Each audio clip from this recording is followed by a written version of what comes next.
The name like Boomerang, Retro, and Relics, you might want to think, well, what could they have that's new? Well, Ansley Watson is there this morning to tell us they have a lot of new things for you. Good morning, Ansley. Good morning, Vicki. Yes, they have a nice little spot here after they've moved right down the street here. Much bigger space. Cute stuff. Actually, I'm sporting off one of their orange dresses. I've got to say, I think I look pretty cute in it. You look amazing. Yeah, this is Jess Scholl, and she's the owner here. Good morning. Thanks for being with us. Good morning. Thank you for having me. Absolutely. And I've got to say, you look amazing, too. You're sporting off this cute kitchen print here. It is. This is the kitchen print, complete with a kitchen sink and the vintage stove. We love the colors. We love that the dress has pockets. Yes, it does. You know, we deal primarily with small U.S. companies, and it's so nice we deal with the owners and we can make suggestions. Last year, I said to one of my owners, I said, what do you think about pockets? Because that's really what people want. And all of a sudden, everything started coming with pockets. It's amazing. So handy. Yes. It really is. You know, if nobody's ever been to even your old location, they walked in this new front here, what would they expect? What would they see? Well, I think first of all, when you walk in, you get a great happy vibe. This is just a great place to be. It's a lot of fun. But what they can expect to find is we have a combination of both vintage and new items. We really concentrate on the styles of the mid-1940s to the mid-1960s. Okay. And we have everything from brand new dresses. Again, most are U.S. made. We have some men's clothing as well.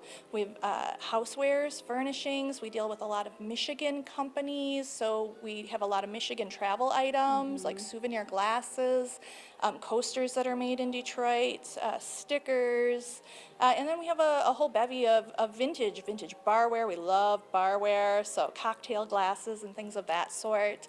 And it's always a surprise because I never know what I'm going to find when I'm out treasure hunting for the vintage items, so you never know what's going to be here.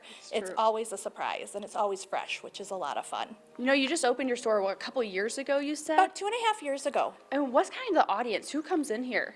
You know, we get quite a range of people, everything from, you know, junior high and high school students to, you know, people in their 20s, 30s, 40s, all the way up until their 70s and 80s. And people come looking for different things. Some people are looking for that retro dress or the retro men's bowling shirts. We have some people are coming in looking for gifts, and they love that they're U.S.-made items or Michigan-made items. And then sometimes we have people who are looking to replace something that they've had in maybe their kitchen for 40 or 50 years and now it's broken, or they want a new one, like the old metal ice trays or the old hand egg beaters, and they can usually find it here where they might not be able to find it someplace else. Wow. You know, what was the decision factor in deciding to move? You just moved down the street. How did you decide that? Well, we had a great space across the street in the middle of the block, but it was a small space. And when we opened, we weren't really sure how it was going to go and how we were going to be received because it's a different kind of store. And it's done well, and we just outgrew our space. So we knew we wanted to remain on the 100 block of Washington, and when this place was opened up, we just jumped on it to get it as quick as we could. We've always loved this spot. It's great exposure. It's got a great feeling in it, a lot of character to the space, so we're really happy here. Did you have to do much remodeling to it, painting-wise? Structurally, nothing really has changed, but everything got a facelift. So the floors, the hardwood floors were redone, and we exposed more of the hardwood. We got new carpet and, of course, fresh paint, added some color. Changed the light fixtures because, as we were talking about, I have a thing for lights. So it was basically mostly cosmetic. Okay, fun stuff here, and we'll get to talk more about what they have in the store in a little while. Reporting live in Marquette, Ansley Watson, TV6 News. All right, thank you very much, Ansley. That is a darling dress. People are stepping out the door getting dressed for the day. Well, you might want to dress a little warmer and have an umbrella. Welcome back. Well, Boomerang Retro and Relics is now in a new location. Tell us a little bit about more of what they've got to offer in this new location. We head out to Ansley Watson. Good morning, Ansley. Good morning, Sam. This morning I'm joined by the owner of Boomerang Retro and Relics, Jess Scholl. Good morning. Thanks for being with us. Thank you for having me. So let's talk about your name. You started this store a couple years ago. You just moved to a new location. This name, where did it come from? Well, you know, Boomerang was a really popular design element back in the 50s and 60s. So you would see it on Formica countertops, and you would see it in like bowling alley signs, things of that sort.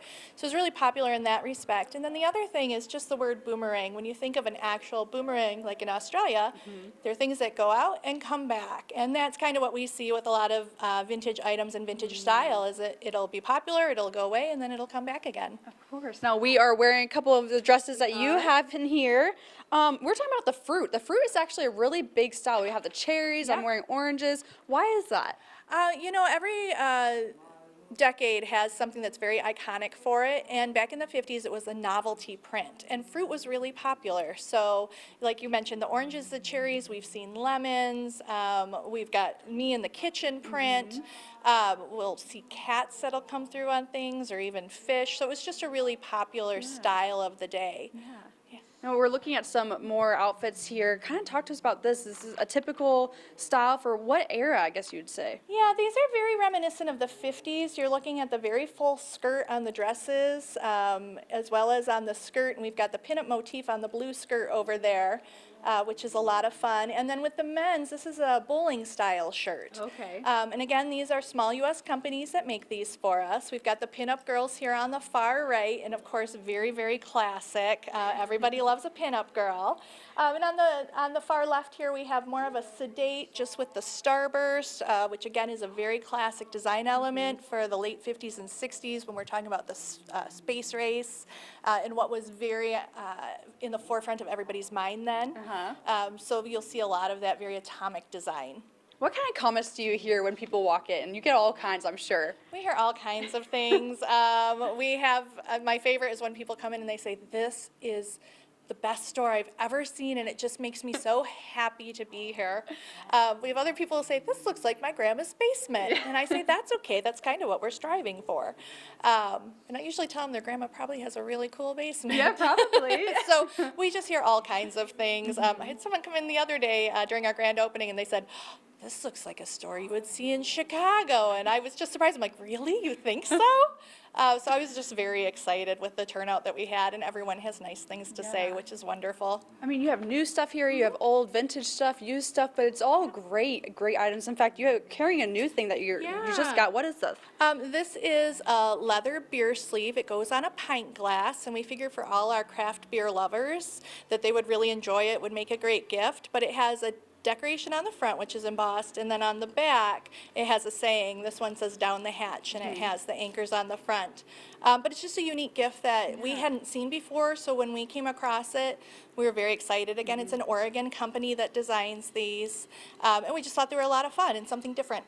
You love doing this. Why? Where does the passion come from? You know, it's something, again, I walk in and I see something and it makes me smile, and that just keeps me going. I love mid-century design. I just think it's whimsical. I think it's a lot of fun. I think the vintage items were really made to last. In the summer, you'll see me driving around town in a 1956 Mercury, and she still is doing her thing in style nonetheless. And you're enjoying your new space here, just moved in. When was it? A few weeks ago, or has it been longer? It was a couple weeks ago. Okay. Yeah, 2 weeks ago on Thursday, and it's been great. We've had a lot of visitors in, and just people enjoying the space and doing a lot of shopping and just having a lot of fun. Yeah, well, thank you so much here. Come and see the store on the corner of Front and Washington. It's very, very neat. I've enjoyed my time here for sure. Reporting live in Marquette, Ansley Watson, and we'll be back with more of your TV6 Morning News after the break.